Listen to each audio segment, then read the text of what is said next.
হরেক রকম পানির দেশ গায়ানা। দক্ষিণ আমেরিকার একেবারে উত্তর পূর্ব দিকে গায়ানার অবস্থান। ডাচরা 18 শতকে ডাচদের এখানে এনে রাখার ফলে দেশটিতে বসতি শুরু হয়।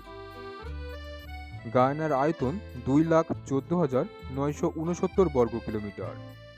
প্রধান ভাষা ইংরেজি হলেও উর্দু, হিন্দি, ক্রিওল ভাষার প্রচলন রয়েছে। গায়ানা সম্বন্ধে মানুষের মধ্যে ধারণা খুব কম। রাজনীতি ও ভূগোলে পারদর্শীরা ছাড়া দেশটি সম্বন্ধে সাধারণের জ্ঞান নেই বললেই চলে। এ দেশে রয়েছে প্রচুর জলপ্রপাত। সংখ্যাগরিষ্ঠ মানুষ বাস করে রাজধানী জর্জটাউন অথবা এর আশেপাশের এলাকায়। জর্জটাউনের পরেই আরেকটি শহর রয়েছে কুইন্সটাউন।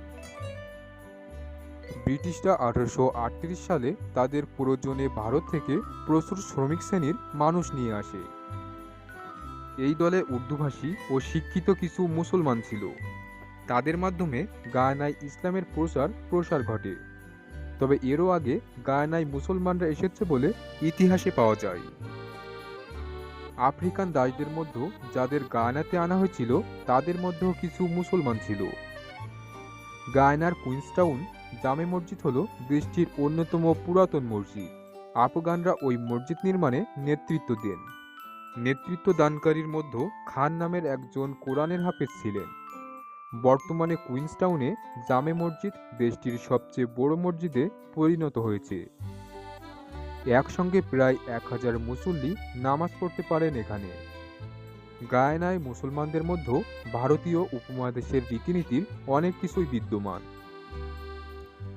গায়ানার সবচেয়ে বড় ইসলামী সংগঠনের নাম গায়ানা ইউনাইটেড সদর ইসলামিক আঞ্জুমান। ইদানিং মধ্যপ্রাচ্যের দেশগুলিতে গায়ানিজরা পড়তে আসে। পাকিস্তান ও ভারতের নেতৃস্থানীয় মাওলানাদের নিয়মিত আসা যাওয়া রয়েছে গায়ানায়।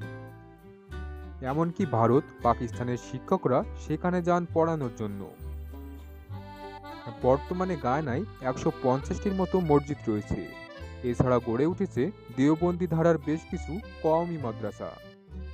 সেখানে দাওয়াতে তাবলীগের কাজও হয় পুরোদমে।